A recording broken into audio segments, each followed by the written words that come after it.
Hello mga kapatid, magandang araw. Ayan mga kapatid, isa itong banaw na puti mga kapatid. Ayan mga kapatid. Maganda ito mabisa sa mga kapatid, sa pangontra sa masamang elemento, mga gawa ng tao, kulam, barang, tigalpo, palipad hangin, at kahit ano pa mga kapatid. Ayan mga kapatid.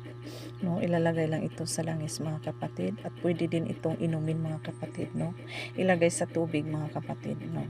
Ganito mga kapatid, para kung may mga taong gumagawa ng masama sa inyo, maano nito mga kapatid, no.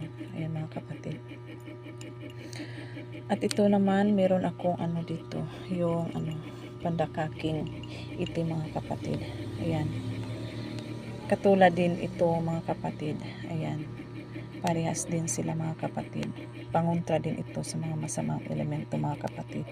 Ayan mga kapatid, sinasangkap ito sa garapa mga kapatid, no. Silang dalawa mga kapatid, sinasangkap yan mga kapatid.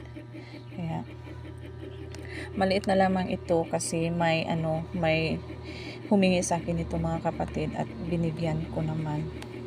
Ayan mga kapatid, mabisa ito, no. Pwede itong ilagay sa langis, sa tubig, no, na iinumin nyo, no. At saka sa langis naman, pwede din, no, iinumin nyo rin, no, kung may nararamdaman kayong hindi kaano-ano, hindi mabuti yung niyo, pakiramdam, no.